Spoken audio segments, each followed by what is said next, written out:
Test की तरह लेंगे तो ज्यादा बेहतर होगा, क्योंकि पिछले 2 दिनों में हमने 60+ क्वेश्चंस कर लिए हैं और एक रिदम बन चुका है ऑलरेडी। तो थोड़ा सा कोशिश करनी है कि क्वेश्चंस को खुद से सॉल्व किया जाए, है ना। चलिए स्टार्ट करते हैं फटाफट से। पीडीएफ आपको कल परसों वाले सेशन की मिल गई है, बाकी ये और इससे पहले वाले की भी, मतलब साथ के साथ मिलते रहेंगे टेलीग्राम चैनल पे। इसके अलावा बैच में जिनको एनरोल करना है, सीटेट के बैच में एडमिशन अभी ओपन है भाई। करियर विल ऐप डाउनलोड करके आप चाहें तो एनरोल कर सकते हैं। क्वेश्चन नंबर ले लीजिए 1 और जवाब दीजिएगा फटाफट से। 30 क्वेश्चंस करेंगे, मिक्स्ड क्वेश्चंस होंगे ये, और टॉपिक वाइज तो आपका चलता ही रहेगा। तो पोल में जवाब दीजिए। क्वेश्चन नंबर 1 है, what is meant by sensitive period in child development, यानी बाल विकास में संवेदनशील अवधि से हमारा क्या मतलब है। मतलब संवेदनशील अवधि हम कहेंगे किसको, यानी जो सेंसिटिव पीरियड है हम उसको, मतलब क्यों सेंसिटिव कह रहे हैं, इसका मतलब क्या है। या क्रिटिकल पीरियड भी यहाँ पे लिखा जा सकता था सेंसिटिव की जगह। आज हम शाम वाली क्लास में जो करियर पे हो रही थी उसमें भी हमने इस पे बात की थी। एडोलेसेंस में हम बात कर रहे थे क्रिटिकल पीरियड है, या जब हम अर्ली चाइल्डहुड की बात कर रहे थे तो हम कह रहे थे कि भाई सेंसिटिव पीरियड है फॉर लैंग्वेज डेवलपमेंट या क्रिटिकल पीरियड है फॉर लैंग्वेज डेवलपमेंट। तो उसका क्या मतलब होता है, ये यहाँ पे पूछा है सिंपल कि sensitive, what do you mean by sensitive period for something. तो देखना है यहाँ पे बी ऑप्शन कितने लोग दे रहे हैं, 52% लोग। चलिए समझते हैं सेंसिटिव पीरियड से क्या मतलब है हमारा बाल विकास में। पहला है option, period concerning are rapid advances only in cognition and learning, यानी वो अवधि, वो पीरियड जहां पे सिर्फ हमारे कॉग्निशन यानी संज्ञान, हमारे दिमाग का विकास होता है और हमारी भाषा का, या हम कुछ सीख रहे होते हैं। तो सेंसिटिव पीरियड किसी भी चीज के लिए हो सकता है, जो आपके चारों प्रकार हैं PCSE, physical, cognitive, social and emotional development, इनमें से किसी के लिए भी या चारों के लिए भी सेंसिटिव पीरियड हो सकता है। बेसिकली सेंसिटिव पीरियड का मतलब है वो पीरियड, वो विंडो या वो टाइम पीरियड जहां पे आप किसी चीज को सीखने के लिए आप में क्षमता ज्यादा है, चाहे वो लैंग्वेज हो, चाहे वो आपका सोशलाइजेशन हो, चाहे वो आपकी फिजिकल ग्रोथ हो। बोलते हैं ना हम, एक बच्चा है जो एडोलेसेंस में, जैसे मेरा भाई ही है, तो टीनेज में अगर कोई बच्चा है तो हमें पता है भाई इस उम्र में हाइट अच्छी बढ़ती है ना। तो हम क्या कहेंगे कि खाओ पियो अच्छे से ताकि शरीर बन जाए अभी से, मतलब अच्छे से। आपको हमारे पेरेंट्स भी यही कहते हुए आए कि भाई आगे तक काम देगा आज का खाया हुआ एंड ऑल। क्यों? क्योंकि वो क्या है, सेंसिटिव पीरियड है। किसके लिए? फिजिकल चेंजेस भी बहुत तेजी से हो रहे हैं एडोलेसेंस में, और आपके इमोशनल, साइकोलॉजिकल सारे प्रकार के चेंजेस हो रहे हैं। तो सेंसिटिव पीरियड मतलब लैंग्वेज डेवलपमेंट के लिए सेंसिटिव पीरियड क्या है, अर्ली चाइल्डहुड 2 से 6 वर्ष, जहां पे कोई चीज रैपिडली हो सकती है, वो सेंसिटिव पीरियड कह रहे हैं हम, है ना। या रैपिडली खराब भी हो सकती है और अच्छी भी बन सकती है, माहौल चाहिए होगा अच्छा, है ना। तो सेंसिटिव पीरियड का मतलब या क्रिटिकल पीरियड का मतलब है कि वो एक इंपॉर्टेंट पीरियड है जहां पर अगर सब कुछ ऑप्टिमम रहा तो विकास अच्छे से होगा, ठीक है ना। तो सेंसिटिव पीरियड लिखा हो चाहे क्रिटिकल पीरियड लिखा हो, हम समझ जाएंगे कि optimal period for development of specific capabilities, यानी विशिष्ट क्षमताओं के विकास के लिए सर्वोत्तम उपयुक्त अवधि कह सकते हैं हम, कि वो टाइम पीरियड है कि अलग अलग जो स्पेसिफिक सेंसिटिव पीरियड होगा जिस पर्टिकुलर स्किल के लिए या एबिलिटी के लिए, उसमें अगर हम माहौल दें, अच्छे से चीजें दें, तो वो बहुत तेजी से उस चीज की जो वो एबिलिटी है वो ग्रो हो पाएगी। जैसे लैंग्वेज के लिए सेंसिटिव पीरियड क्या है, अर्ली चाइल्डहुड। फास्टेस्ट पीरियड है, सबसे तेजी से भाषा विकास 2 से 6 वर्ष के बीच में होगा। इसी तरह से हम कह रहे हैं इन्फेंसी में जो है ग्रोथ बहुत तेजी से हो रही है, फिजिकल ग्रोथ, या एडोलेसेंस में बहुत तेजी से हो रही है। तो अलग अलग चीजों के लिए अलग अलग सेंसिटिव पीरियड हो सकते हैं। जबकि आप जितनी आसानी से भाषा आप 2 से 6 वर्ष का बच्चा सीख जाएगा, उतनी आसानी से एक 26 साल का इंसान लैंग्वेज नहीं सीख पाएगा। क्यों? क्योंकि जो ऑप्टिमल पीरियड था, जो सर्वोत्तम उपयुक्त पीरियड था, वो था अर्ली चाइल्डहुड या चाइल्डहुड भाषा विकास के लिए, है ना। चलिए खैर सी ऑप्शन देखते हैं, period in which development of only language can be accelerated. सिर्फ लैंग्वेज के बारे में नहीं है ये, किसी भी एक स्पेसिफिक एबिलिटी के बारे में, किसी भी डेवलपमेंट के प्रकार के बारे में हो सकता है। डी ऑप्शन पे आते हैं, period eight which physical growth is at its peak. Again किसी एक टाइप पे नहीं स्टिक करना, सेंसिटिव पीरियड है, किसी भी एबिलिटी के बारे में यूज हो सकता है। इतनी बात क्लियर है या कोई दिक्कत, परेशानी, दर्द, समस्या है यहां तक, बताइएगा एक बार। चलिए आगे नेक्स्ट क्वेश्चन पे बढ़े। देखिएगा क्वेश्चन नंबर 2। क्वेश्चन नंबर 2 है, cephalocaudal principle of development states that, यानी विकास के स्रोतपदोन्मुखी या फिर सेफेलोकॉर्डल सिद्धांत से हमारा क्या मतलब है, ये पूछा है। पहला ऑप्शन है, development proceeds from head to toe, यानी विकास की जो दिशा है वो सर से पैर की ओर जाती है, हेड टू टो, ठीक है जी, हेड टू टो। तो विकास सिर से पैर तक होता है। सेफेलोकॉर्डल, सेफेल का मतलब ये खोपड़ी, तो खोपड़ी से पैर के अंगूठे तक जाएगा विकास, पहले बच्चा सर संभालना सीखेगा, गर्दन संभालना सीखेगा, फिर ये वाला पोर्शन, फिर टांगों पे कंट्रोल आएगा तो वो खड़े होना सीखेगा, लेग्स को जो है अपना बैलेंस करके, फिर पैरों पे कंट्रोल जाएगा। तो हेड टू टोल या लॉन्गिट्यूडिनल, लंबवत भी कह देते हैं इसको। विकास सिर से पैर तक होता है। ये हम प्रिंसिपल्स ऑफ डेवलपमेंट जब पढ़ रहे थे बैच में, आपने प्रीवियस वीडियो देखा होगा, तो ये बात हम कर चुके हैं सैकड़ों बार। ठीक है जी, तो ये एक बेसिक बात हो गई। सेंटर टू एक्सट्रीमिटीज, केंद्र से सीमाओं की ओर प्रॉक्सिमो डिस्टल कहलाता है ना। सेफेल का मतलब ये खोपड़ी यानी सर से पैर की ओर, हेड टू टो। तो ये तो गलत हो जाएगा यहाँ पे, टो टू हेड कुछ नहीं होता, पैर के अंगूठे से उल्टा थोड़ी चलेगा, दिशा ही नहीं है ये तो कोई। प्रिंसिपल ऑफ डायरेक्शन के अंदर ये दोनों आते हैं, सेफेलोकॉर्डल और प्रॉक्सिमो डिस्टल। ये एक्सट्रीमिटीज टू सेंटर कुछ नहीं होता। तो सिंपल बात, ए ऑप्शन। आगे बढ़ेंगे क्वेश्चन नंबर 3 पर, देखिएगा फटाफट से जवाब दीजिएगा। थोड़ा सा इसको टेस्ट की तरह लेना है आज। Thought becomes abstract and idealistic during the period of, यानी विचार किस काल में अमूर्त एवं आदर्शवादी हो जाता है। यानी एक आइडियलिस्ट, एक आइडियलिस्ट पॉइंट ऑफ व्यू, कोई आइडियलिज्म में विश्वास विचार का, यानी जो थॉट है जिसमें हम हीरो वर्शिप की भी बात कर रहे होते हैं। और अगर हम बात करें एब्स्ट्रैक्ट होने की, यानी अमूर्त होने की, अमूर्त मतलब जो चीजें हमारे सामने नहीं है उसके बारे में भी हम सोच पा रहे हैं, वो कब हो पाएगा? वो हो पाएगा एडोलेसेंस में। क्योंकि जैसे एब्स्ट्रैक्ट लिखा आ जाए ना विचार के बारे में, अमूर्त यानी ये क्या कॉन्क्रीट है, इसको टच किया जा सकता है, फील किया जा सकता है। लेकिन अमूर्त के केस में जरूरी नहीं है कि आप टच और फील, मतलब टच ही कर पाए, फील तो आप कर पाएंगे, सोच भी पाएंगे। कोई कॉन्सेप्ट हो सकता है, जैसे जेंडर बायसनेस की अगर हम बात कर रहे हैं तो ये कोई ऐसी चीज नहीं है कि जिसको मैं आपको हाथ में लेके दिखा दूं, देखो ये जेंडर बायसनेस है, अनटिल अनलेस मैं एक पिक्चर ना दिखाऊं आपको, वहां से फिर भी कुछ हद तक उसको कॉन्क्रीट रूप में समझा जा सकता है। ठीक है ना। तो adolescence is the right option over here. 12 से 18 वर्ष और WHO की माने तो 10 से 19 वर्ष की अवधि को हम क्या कहेंगे भाई? एडोलेसेंस यानी किशोरावस्था कहेंगे। आइडेंटिटी क्राइसिस होता है इसी में। ये एज है, पीरियड ऑफ रिवोल्ट है, ट्रांजिशनल पीरियड है, ब्रिज पीरियड है ना, vocational anxiety, lack of emotional stability, ये सारे इसके गुण हैं या दुर्गुण कह लीजिए आप। ठीक है ना। चलिए खैर, तो थॉट आइडियलिस्टिक और एब्स्ट्रैक्ट होगा। इन्फेंसी की अगर हम बात करें तो जन्म से 2 वर्ष का काल है, सेंसस के थ्रू बच्चा सीखेगा। 3 से 6 या 2 से 6 मानते हैं यहाँ पे अर्ली चाइल्डहुड को, 6 से 12 हम लेटर चाइल्डहुड को। ये मिडिल चाइल्डहुड भी सेम ही, अगर लेटर ना लिखा हो तो समझ जाओ मिडिल चाइल्डहुड वाली एज वही काम करेगी जो लेटर चाइल्डहुड में काम करती है। ठीक है ना। चलिए खैर, किशोर अवस्था था इसका सही जवाब। क्वेश्चन नंबर 4 देखिएगा एक बार, क्या कहता है भाई क्वेश्चन नंबर 4, देखिएगा। Rearranging schemas linking them with other schemas to create a strongly interconnected cognitive system in Piaget's theory is referred to as। बहुत अच्छा क्वेश्चन है। पियाजे के सिद्धांत में एक दृढ़ता से परस्पर जुड़े संज्ञानात्मक प्रणाली बनाने के लिए स्कीमा को पुनर्व्यवस्थित करना, उन्हें अन्य स्कीमा के साथ जोड़ना।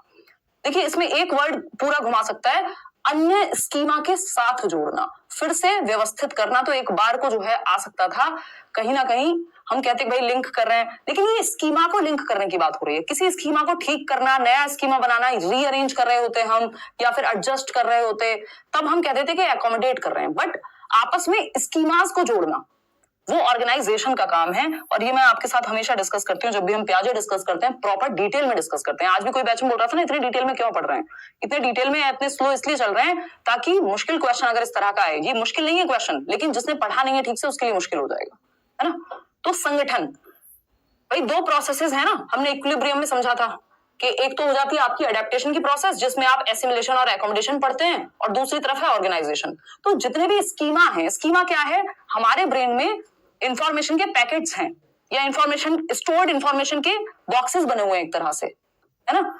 अब एक स्कीमा मान लीजिए चाइल्ड डेवलपमेंट के बारे में है, दूसरा कुछ ईवीएस के सिलेबस के बारे में है, सीटेट की मैं बात कर रही हूँ यहाँ पे, चौथा किसी और चीज के बारे में, रिलेशनशिप्स के बारे में है। अब ये सारे स्कीमा इंटरकनेक्टेड भी तो होते हैं, तो इनको इंटरकनेक्ट करने का मतलब है आप ऑर्गेनाइज कर रहे हैं। जैसे घर में अलमीरा में आप सामान को ऑर्गेनाइज करते हैं, वैसे दिमाग में आप स्कीमा को भी ऑर्गेनाइज करते हैं, क्योंकि मल्टीपल स्कीमा आपके ब्रेन में होंगे। तो ये एकोमोडेशन इसलिए नहीं कहलाएगा क्योंकि सिर्फ पुराने स्कीमा को चेंज करने की बात नहीं हुई है, स्कीमास को क्या करने की बात हुई है, ऑर्गेनाइज करने की बात हुई है। एसिमुलेट होता है कि ऐड किया आपने कोई नया स्कीमा, कुछ नया ऐड किया। मैचुरेशन होता है टाइम के साथ आपके जेनेटिक कैरेक्टरिस्टिक्स का अनफोल्ड होना।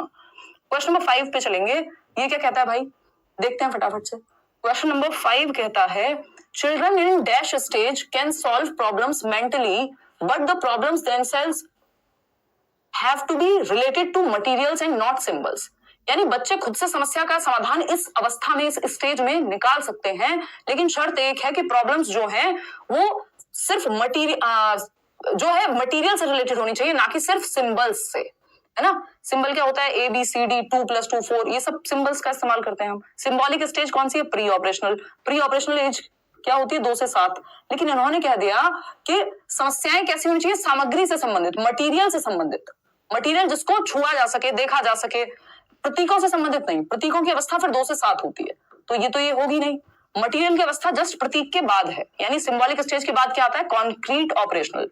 प्री ऑपरेशनल को सिंबॉलिक बोलते हैं, इसके जस्ट बाद कॉन्क्रीट ऑपरेशनल आएगा, क्योंकि यहाँ पे मटेरियल के थ्रू प्रॉब्लम को सॉल्व करने की बात हुई है। कि आपको एक क्यूब दे दिया गया, वो होता है ना, क्या बोलते हैं उसको, कुछ तो रूबिक क्यूब या कुछ तो बोलते हैं ना, जिसमें हाँ रूबिक ही बोलते हैं आई थिंक।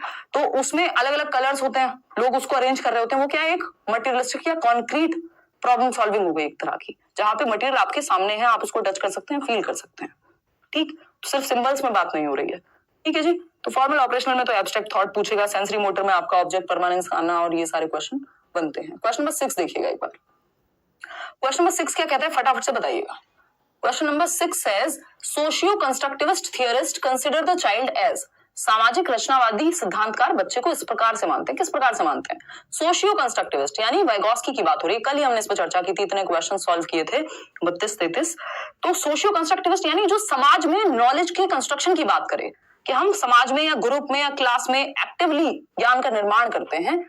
तो ये क्या है, एक दूसरे के कोऑपरेशन के माध्यम से, कोलैबोरेशन के माध्यम से, यानी सहयोग के माध्यम से। तो ये क्या है, प्याजे नहीं है, वाइगॉस्की है, क्योंकि रेडिकल नहीं लिखा। अगर सोशियो की जगह रेडिकल लिखा होता तो प्याजे हो जाते। तो यहाँ पे ब्लैंक स्लेट, तो देखो बिहेवियरिस्टिक, व्यवहारवादी लोग कहते हैं। रचनावादी कभी भी ये नहीं कहेंगे कि बच्चा खाली बर्तन है उसमें कुछ भी भर दो, वो जॉन लॉक कह रहे हैं जो बिहेवियरिस्टिक थॉट है। ठीक है ना। पैसिव रेसिपेंट, बच्चा कभी पैसिव नहीं हो सकता कंस्ट्रक्टिविज्म में, ये हमें ध्यान रखना है, ना प्याजे मानेंगे ना वाइगॉस्की मानेंगे। बच्चा एक्टिव है, active beings involved in creation of knowledge, यानी बच्चे क्या हैं, ज्ञान के निर्माण में शामिल सक्रिय जीव हैं।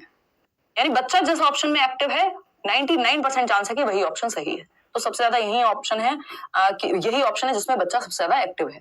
एक तो पता नहीं आज दिमाग सिंक नहीं कर पा रहा है, आगे पीछे चल रहा है। देखिएगा, मिनिएचर अडल्ट्स, मिनिएचर अडल्ट्स यानी जस्ट बड़ों का छोटा रूप। भाई बच्चा अपने आप में एक इंडिविजुअल है, वो किसी का छोटा रूप नहीं है, कोई फोटोकॉपी थोड़ी है। ठीक है ना। तो C option is the right answer. आगे बढ़ेंगे नेक्स्ट क्वेश्चन पे। क्वेश्चन नंबर 7 देखिएगा फटाफट से जवाब दीजिएगा, ये आसान सवाल है, इसमें समय हम आपको कम देंगे। एनकरेजिंग डायलॉग, डायलॉग मतलब डिस्कशन, संवाद, बातचीत among students and providing scaffolding are examples of, यानी हम बातचीत को बढ़ावा दे रहे हैं और स्कैफोल्डिंग को बढ़ावा दे रहे हैं। स्कैफोल्डिंग क्या है, जहां अटके बच्चा वहां उसको मदद देना, हिंट देना, क्यू देना, हाफ सॉल्व प्रॉब्लम देना, टेम्परेरी हेल्प देना। ठीक है ना, इस पर हमने बहुत चर्चा की थी कल। क्रिएटिंग, इससे क्या होता है, एग्जांपल्स ऑफ, किस चीज के एग्जांपल लेंगे। अगर आप स्कैफोल्डिंग कर रहे हैं, आप डायलॉग के समस्या, डायलॉग करके बातचीत से समस्या का निदान ढूंढ रहे हैं, तो आप एक zone of proximal development create कर रहे हैं, या फिर आप कंडीशनिंग कर रहे हैं। नहीं, बच्चा एक्टिव है, कंडीशनिंग की कुछ जरूरत ही नहीं है। कंडीशनिंग है बार बार रिपीट करके दिमाग में बिठा दिया आपने, पॉजिटिव रीइंफोर्समेंट नहीं, गुड, वेरी गुड, शाबाश, ये सब चीजें होती हैं जो पॉजिटिव रीइंफोर्समेंट कहलाएंगी। ट्रांसफर ऑफ लर्निंग, यहाँ पे ऐसा कुछ भी नहीं हो रहा। Creating a zone of proximal development, समीपस्थ विकास का क्षेत्र बनाना, ये क्वेश्चन हमने कल भी किया था, ये वाला क्वेश्चन रिपीट हुआ है। चलिएगा खैर आगे बढ़ते हैं, इसमें होपफुली आपने गलती नहीं की होगी। क्वेश्चन नंबर 8 देखिएगा, who proposed that knowledge is constructed in a zone between what the child knows and what she is capable of knowing with support। मतलब जो बच्चा जानता है, ये है जो वो जानता है ना, knows, और ये है वो जान सकता है। इन दोनों के बीच में नॉलेज कंस्ट्रक्ट होती है, यानी जो आप जानते हैं और जो जानने की क्षमता रखते हैं, दोनों के बीच के अंदर को हम क्या कह रहे हैं, ZPD कह रहे हैं। और इसकी बात किसने की है, लेव वाइगॉस्की ने की है। आसान सा सवाल है। क्वेश्चन नंबर 9 देखिएगा फटाफट से। क्वेश्चन नंबर 9 क्या कहता है भाई, क्वेश्चन नंबर 9 कहता है which of these situations is illustrative of a child centred classroom. कौन सा एक ऑप्शन है जो ये दर्शाता है कि ये जो क्लासरूम है वो चाइल्ड सेंटर्ड है, जहां बच्चा केंद्र में है ना। तो फटाफट से देखेंगे। पहला ऑप्शन है, a class in which the students are sitting in groups and the teacher takes turns to go to each group. देखिए सिंपल फंडा है, बच्चे सेंटर में, इसका मतलब बच्चे एक्टिव होंगे। जिस ऑप्शन में बच्चा एक्टिव मिलेगा वो वैसे भी हमारा 99% जो है ऑप्शन सही हो जाता है, अगर बच्चा एक्टिव है तो, है ना। तो क्वालिटी इंक्रीज कर लो अगर किसी को बफरिंग का सामना करना पड़ रहा है तो। देखो एक बार, ए ऑप्शन 89% लोग कह रहे हैं। A class in which the students are sitting in groups and the teacher takes turns to go to each group. एक कक्षा जिसमें छात्र समूहों में बैठे होते हैं और शिक्षक बारी बारी से प्रत्येक समूह में जाते हैं। कल हमने एक क्वेश्चन किया था, टीचर क्या होता है चाइल्ड सेंटर्ड एजुकेशन में? मोबाइल। मोबाइल मतलब जैसे मोबाइल को एक जगह से दूसरी जगह लेके जा सकते हो, वैसे ही टीचर भी एक से दूसरी जगह मूव कर सकता है। ऐसा नहीं एक जगह फिक्स हो गया और वहीं से चौक फेंक फेंक के मारेगा। मतलब एक एग्जाम्पल है। तो टीचर एक्टिव, बच्चा एक्टिव, दोनों एक्टिव है ना। टीचर मोबाइल है और फर्नीचर मूवेबल है, कल हमने बात की थी, उल्टा नहीं है। A class in which the behavior of students is governed by the rewards। देखिए रिवॉर्ड पनिशमेंट का सिस्टम हम आज की डेट में नहीं मानते, कंस्ट्रक्टिविज्म में तो बिल्कुल नहीं मानते, चाइल्ड सेंटर्ड एजुकेशन में उतना फर्क नहीं पड़ता रिवॉर्ड एंड पनिशमेंट से। बच्चे क्यूरियस हैं, जिज्ञासु हैं, खुद से सीखना चाहते हैं, उनका इंटरेस्ट ढूंढिए बजाय कि उनको रिवॉर्ड पनिशमेंट बहुत ज्यादा देने के। A class in which the teacher dictates and the students are asked to memorize। देखिए रट्टे लगाना, ये मेमोराइज वर्ड ही अपने आप में नेगेटिव हो जाता है कि आप बच्चे को 2 एकम 2 2 दूनी 4 याद करवा रहे हैं। A class in which the students do whatever they want while the teacher watches them silently। देखिए चाइल्ड सेंटर्ड का मतलब ये नहीं है कि टीचर का कोई रोल ही नहीं है। चाइल्ड सेंटर्ड क्लासरूम में बच्चे भी एक्टिव होते हैं और टीचर भी एक्टिव होता है, दोनों एक्टिव होते हैं, है ना। जहां बच्चों को जरूरत है वहां टीचर मिलेगा। A option is the right answer. Question number 10 देखिएगा फटाफट से, इस क्वेश्चन को ध्यान से करिएगा। The idea of ideal reciprocity as exhibited in the golden rule is the key characteristic of which stage of moral development according to Kohlberg. यानी golden rule के अनुसार आदर्श पारस्परिकता का विचार कोलबर्ग के अनुसार नैतिक विकास के किस चरण की प्रमुख विशेषता है? देखिए रेसिप्रोसिटी की बात हो रही है ना। The idea of ideal reciprocity, ideal reciprocity क्या है? आदर्श रूप। अच्छा मैं बता दूंगी तो फिर आप जवाब सही दे देंगे, खुद से कोशिश करिए एक बार इसकी, और इसको डिटेल में भी समझेंगे। बताइएगा एक बार। जी पूजा, धन्यवाद। चलिए बहुत बढ़िया। डी ऑप्शन 43% लोग कह रहे हैं। Good boy good girl orientation, बिल्कुल। आइडियल रेसिप्रोसिटी का मतलब है मेरे माँ बाप खुश होंगे यदि मैं ये करूंगा, मतलब कुछ ना कुछ तो ट्रांजैक्शन चल रही है, ठीक है ना। ये गोल्डन रूल है यहाँ पे कि आपको प्लीज करने के लिए कोई एक्टिविटी करनी है। D option is the right answer. इसको इस बार इस गोल्डन रूल पे अलग से चर्चा करेंगे हम लोग, अलग अलग स्टेज में अलग अलग बातें इसके बारे में कही गई हैं, ठीक है। तो रेसिप्रोसिटी क्योंकि यार टिट फॉर टैट का तो ऑप्शन नहीं है, वैसे भी आप अगर सब कुछ छोड़ दें टिट फॉर टैट का ऑप्शन नहीं है।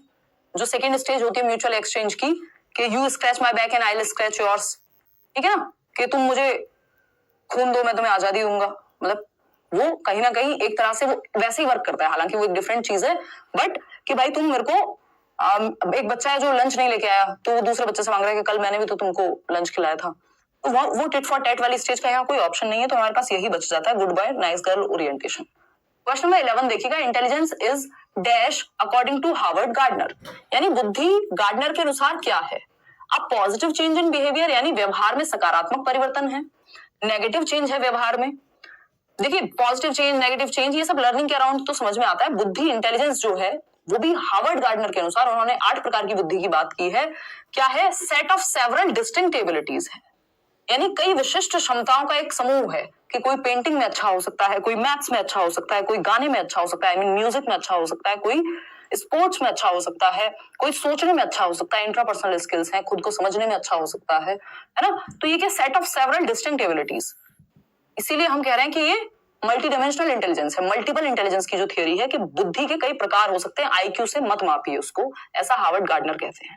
ऐसा नहीं कि सिर्फ एक ओरिजिनल प्रोडक्ट प्रोड्यूस करने की क्षमता बुद्धि है, वो क्रिएटिविटी कहलाती है, ठीक है जी, जिसमें कुछ हद तक बुद्धि का योगदान है, लेकिन ऐसा नहीं है कि सिर्फ वही बुद्धि है। क्वेश्चन नंबर 12 देखिएगा एक बार, क्या कहता है फटाफट से जवाब दीजिएगा। असर्शन और रीजनिंग वाला आपका फेवरेट सवाल है। असर्शन यानी एक कथन है और रीजन है। आपको सिंपल स्टेप पता है, पहले पता करना है कि क्या ये सही है, फिर देखना है ये रीजन सही है, क्या ये दोनों एक दूसरे के लिए सही है। अगर ये सही नहीं है ये भी सही नहीं है तो फिर सिंपल है, या एक सही है दूसरा सही नहीं है तो सिंपल है फिर थर्ड आपको चेक ही नहीं करना पड़ेगा, है ना। तो अगर हम बात करें यहाँ पे कथन क्या है, teacher should follow standardised curriculum pedagogy and methods of assessment. ये हमने कल भी बात की थी, हमें स्टैंडर्डाइज्ड यानी मानकीकृत जो सबके लिए एक जैसे होते हैं वो मेथड्स फॉलो नहीं करने, सेम फॉर ऑल। हमें डिफरेंशिएटेड चाहिए, हमें बच्चों में इंडिविजुअल डिफरेंसेस है तो तरीकों में भी इंडिविजुअल डिफरेंस चाहिए, तो ये तो बात ही गलत हो गई। Educational systems should ignore and dismiss individual differences among the children. तो क्या रोबोट मान लें? एजुकेशनल सिस्टम को बच्चों में इंडिविजुअल डिफरेंसेस को इग्नोर कर देना चाहिए कि सारे बच्चे एक तरीके से नहीं सीख सकते, कोई देख के सीखेगा, कोई सुन के सीखेगा, किसी का इंटरेस्ट किसी चीज में होगा, किसी का एप्टीट्यूड किसी चीज में होगा, कोई मैथ्स में अच्छा होगा, कोई ड्राइंग में अच्छा होगा, कोई पेंटिंग में अच्छा होगा। तो ये क्या हुआ? ये कह रहे हैं कि इंडिविजुअल डिफरेंस का ध्यान ही मत रखो, तो रोबोट बना दे उनको, फिर सब एक जैसे हो जाएंगे, चिट्टी बन जाएंगे। तो ये दोनों ही बातें गलत हैं। Both A and R are false. D option 74% लोग सही उत्तर दे रहे हैं। आगे बढ़ेंगे नेक्स्ट क्वेश्चन पे। क्वेश्चन नंबर है 13। Encouraging girls to take up languages and arts and discouraging them to take up mathematics and science is an example of. यानी लड़कियों को साइंस और मैथमेटिक्स लेने से मना करना या हतोत्साहित करना, या और उनको कहना कि तुम ह्यूमैनिटीज पढ़ो, तुम आर्ट्स पढ़ो, तुम लैंग्वेज पढ़ो, तुम मैथ्स मत पढ़ो, मैथ्स लड़कों के लिए छोड़ दो, ये क्या है? बताइए फटाफट से। वेरी गुड कंचन, चलिए जवाब दीजिए। सी ऑप्शन 81% लोग, 78% लोग कह रहे हैं। बिल्कुल, ये जेंडर इक्विटी है। इक्विटी होता है नीड के अनुसार, नीड के अनुसार किस चीज पे फोकस करना? जिस जेंडर को नीड, जहां पे जिस चीज के लिए नीड है उस चीज का ध्यान रखना। जैसे इक्विटी क्या है? मेट्रो ट्रेन में या नॉर्मल ट्रेन में हम क्या कह रहे हैं? महिलाओं के लिए सीट रिजर्व कर रहे हैं या एक डिफरेंट कोच बना दिया। वो नीड के अनुसार है ना, कि उनकी बायोलॉजिकल कोई और समस्या हो सकती है या फिर और बहुत सारे सोशल इश्यूज हैं, छेड़छाड़ के मामले और दुनिया भर की चीजें, तो हमने वुमेन के लिए अलग से एक कोच बना दिया। ये इक्विटी है ना।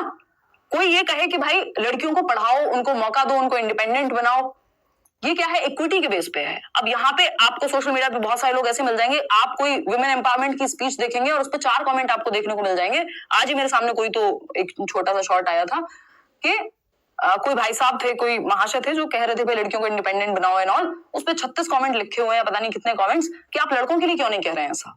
तो लड़कों के लिए तो यहाँ पे ये इक्विटी बेस्ड बात हुई कि भाई लड़कों का तो सबसे पहला ये नहीं कमाओगे तो भाई क्या होगा? नौकरी नहीं लगेगी, नौकरी नहीं लगेगी, शादी नहीं होगी, फलाना नहीं होगा। लड़कियों के केस में ऐसा नहीं है। लड़कियों के केस में, ज्यादातर केस में ऐसा होता है, आज तक भी, है जो बड़ी समस्या रही है समाज में, कि हम नौकरी से ज्यादा, उनके इंडिपेंडेंस से ज्यादा सीधा शादी पे फोकस है ना। तो इसलिए लड़कियों की नीड को, या समाज में जो चीज चली आ रही है उस चीज को समझते हुए वो भाषण दिया जा रहा था। और बहुत सारी जगह पे ऐसा देखा जा रहा है कि लड़कियों को नहीं पढ़ाते माँ बाप, और अगर 2 बच्चे हैं घर में तो, और अगर दोनों में से एक को ही प्राइवेट स्कूल में, अच्छे स्कूल में पढ़ा सकते हैं तो लड़कों को पढ़ाते हैं, लड़कियों को नहीं पढ़ाते हैं। ये सब समस्याएं ज्यादा रही हैं। ऐसा नहीं है कि लड़कों के साथ कुछ गलत नहीं हो रहा है या उनको जरूरत नहीं है, बट किसको एम्पावरमेंट की जरूरत है ये इक्विटी निर्धारित करती है। जैसे जो रिजर्वेशन है कास्ट के बेस पे या इकोनॉमिक स्टेटस के बेस पे, वो इक्विटी पे आधारित है। तो इक्विटी तो अच्छी चीज हुई है ना। इक्वालिटी ये हुई नहीं, दोनों के बारे में बात करो जी आप। और इक्विटी है जिसकी जरूरत है, जिस चीज की नीड है उसके बारे में आप बात कर रहे हैं। तो जो आपका पूरा आपका इंक्लूसिव एजुकेशन है वो इक्विटी के प्रिंसिपल पे आधारित है।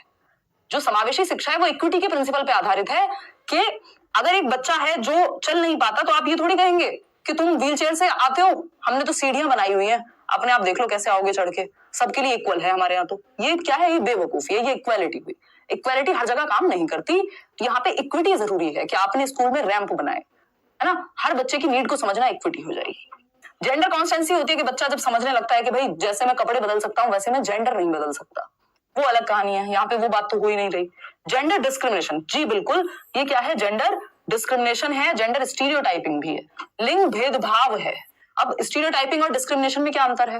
देखिए, स्टीरियोटाइपिंग है कि जो चला आ रहा है सदियों से, समाज में कोई कुप्रथा है या डिस्क्रिमिनेशन है। स्टीरियोटाइपिंग में ज्यादातर डिस्क्रिमिनेशन होता ही है किसी ना किसी के प्रति, भेदभाव किसी के भी प्रति हो सकता है। स्टीरियोटाइपिंग जो समाज में पहले से चला आ रहा है, तो ये स्टीरियोटाइपिंग, ये स्टीरियोटाइप भी है एक कि लड़कियों को आर्ट्स दिलवाओ, मैथ्स क्यों दिलवा रहे हो, और ये एक डिस्क्रिमिनेशन भी है क्योंकि स्टीरियोटाइप में डिस्क्रिमिनेशन अपने आप ही होगा, है ना।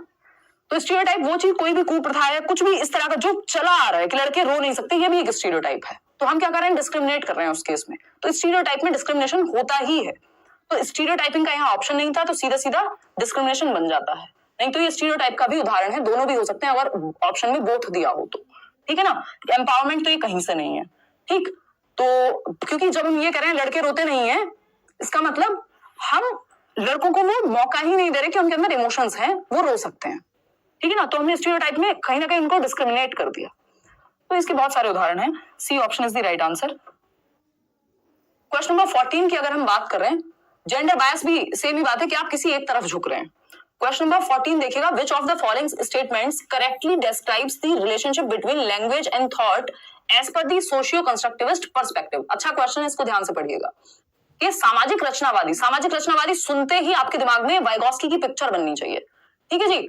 तो अगर हम कहें कि सामाजिक रचनावादी परिप्रेक्ष्य के अनुसार भाषा और विचार के बीच संबंध का सही वर्णन करता है, भाषा और विचार, language and thought, socio constructivist, सामाजिक रचनावादी, वाइगॉस्की कह रहे हैं language is the biggest tool या फिर greatest tool for cognitive development. हमारे दिमाग की समझ के लिए भाषा एक बहुत बड़ा यंत्र है, भाषा के माध्यम से ही हम बात कर पा रहे हैं ना अभी। तो पहला ऑप्शन है लैंग्वेज डिटरमिन्स थॉट, ऐसा कुछ भी वाइगॉस्की ने नहीं कहा। इसका ऑपोजिट कहा है पियाजे ने कि थॉट डिटरमिन्स लैंग्वेज। कल हमने इस पे बात की थी, कल का सेशन जरूर देखिएगा please. Thought is governed and directed by language, again ये बात वाइगॉस्की नहीं करते। Relationship between language and thought is by directional, ये बात एकदम परफेक्ट है कि भाषा विचार को, विचार भाषा को एक दूसरे को दोनों प्रभावित करते हैं। यही बात मैंने कल समझाई थी, अगर आपने क्लास नहीं ली तो आप डी ऑप्शन कह रहे हैं, है ना। Language and thought are independent cognitive capabilities, ऐसा वाइगॉस्की ने नहीं कहा है। उन्होंने कहा जीवन की शुरुआत में पैरेलली चलते हैं, समानांतर रूप से चलते हैं, लेकिन फिर मर्ज हो जाते हैं। तो उन्होंने ये कहा एक दूसरे को प्रभावित कर रहे हैं, थॉट और विचार, इनका रिलेशनशिप है। ठीक है ना, सी के साथ यहां पे जाएंगे, सी सही है। आगे बढ़ेंगे, क्वेश्चन नंबर 15, जवाब दीजिएगा फटाफट से। क्या कहता है ये, to ensure focus on assessment for learning rather than assessment of learning, it is important to include, मतलब सीखने के मूल्यांकन के बजाय सीखने के लिए मूल्यांकन पर ध्यान केंद्रित करना सुनिश्चित करने के लिए इसमें क्या शामिल होना चाहिए। असेसमेंट फॉर लर्निंग, देखिए 3 प्रकार का असेसमेंट होता है, पहले आप जवाब दे दीजिए और मैं 2 बूंद जिंदगी की, उसके बाद हम इस पर डिस्कस करेंगे कि assessment for learning, of learning और एज लर्निंग में क्या अंतर है और हमसे पूछा क्या है।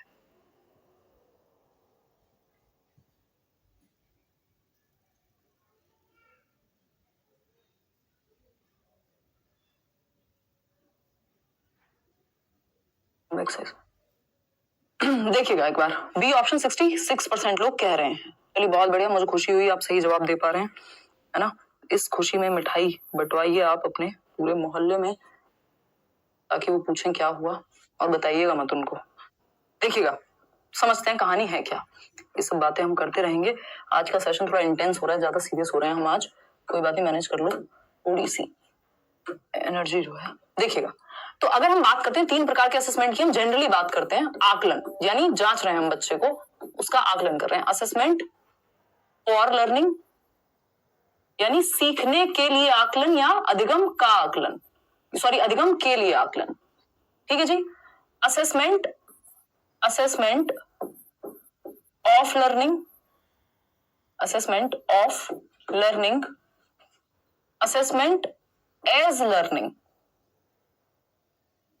समझ जाइएगा। ठीक है, ये 3 मुख्य हैं जो आपके पेपर में आपसे पूछे जाते ही हैं ऑलमोस्ट। फॉर लर्निंग है, अभी लर्निंग के लिए आकलन है, जैसे ये आपका फाइनल एग्जाम नहीं है लेकिन सीखने के लिए आकलन हो रहा है। आप फॉर लर्निंग में टीचर भी इन्वॉल्व है, बच्चे भी इन्वॉल्व हैं, और सीखने के लिए आकलन है, यानी आप पोल में जवाब देते हैं किस लिए, ताकि आइडिया लग सके कि अभी कितना सीखना और बाकी है। हम जब क्वेश्चन कर रहे हैं इसलिए नहीं कर रहे कि नंबर कितने आए, वो जरूरी है, जरूरी है कि समझ में आया कि नहीं आया। कहीं दिक्कत, अगर आप पोल में किसी क्वेश्चन में ज्यादा गड़बड़ कर रहे हैं तो मैं उसको दोबारा से समझाऊंगी। इसका मतलब क्या हुआ, हम उसको दोबारा डिस्कस करेंगे। मतलब असेसमेंट फॉर लर्निंग, वो जो आकलन था, वो जो क्वेश्चन आपसे पूछना था, इसलिए नहीं था कि आपको कितना आता है, बल्कि इसलिए था कि कहां सीखने की जरूरत है। आपको जज करने के लिए नहीं था, वो आपकी लर्निंग को बेहतर करने के लिए था, इंप्रूव करने के लिए था, फीडबैक के लिए भी था। तो ये फॉर लर्निंग हुआ, जिसमें ड्यूरिंग द प्रोसेस चलता रहेगा, भी सीखने के लिए अधिगम हो रहा है। ऑफ लर्निंग है एट द एंड, ये ड्यूरिंग टीचिंग लर्निंग प्रोसेस होता है। ऑफ लर्निंग होता है एट द एंड, मतलब एंड में, यानी जो सबमिटिव एग्जाम है आपका या फाइनल जब सीटेट का एग्जाम होगा तो वो ऑफ लर्निंग है कि कितने नंबर आए। एज लर्निंग क्या है, ये सेल्फ असेसमेंट, यानी आप खुद का आकलन कर रहे हैं, खुद से ही बैठ के प्रीवियस ईयर सॉल्व कर रहे हैं, या फिर पीयर असेसमेंट, एक दूसरे से क्वेश्चंस पूछ रहे हैं अपने दोस्तों से। ठीक है, तो ये मुख्य अंतर है। देखिएगा यहाँ पे कहानी क्या है। अब असेसमेंट फॉर लर्निंग पे हम फोकस करना चाहते हैं बजाय कि असेसमेंट ऑफ लर्निंग है, क्योंकि ऑफ लर्निंग जो है वो सिर्फ हमें फाइनल रिजल्ट की बात करता है, जबकि फॉर लर्निंग हमारी लर्निंग को सुधरवाता है। तो सेल्फ असेसमेंट हाँ फॉर लर्निंग में आ जाएगा, क्या दिक्कत है। मतलब सीखने के लिए आकलन हो रहा है ना, तो इसमें बच्चे भी इन्वॉल्व है, टीचर भी इन्वॉल्व है, कोई दिक्कत नहीं है। बच्चे का खुद का आकलन करना, हम 360 डिग्री आकलन की बात कर रहे हैं असेसमेंट की एनईपी में, तो उसमें बच्चे का खुद का सेल्फ असेसमेंट जो वो खुद से आकलन करे, पीयर असेसमेंट जो उसके दोस्त आकलन कर रहे हैं, और तीसरा है टीचर असेसमेंट। तीनों ही आते हैं 360 डिग्री या होलिस्टिक असेसमेंट में। पीयर असेसमेंट और क्वांटिटेटिव फीडबैक। क्वांटिटेटिव फीडबैक है मेजरमेंट, जो एक पार्ट होता है कि भाई इतना जहां पे आपकी गड़बड़ हो रही है, इतना आप अचीव कर पा रहे हैं, ये चीजें हैं, तो क्वांटिटेटिव फीडबैक इसमें शामिल है, लेकिन कंपैरिजन शामिल नहीं होगा। तो ये बात आपकी सही थी कि फर्स्ट सेकंड थर्ड इसमें सही उत्तर है।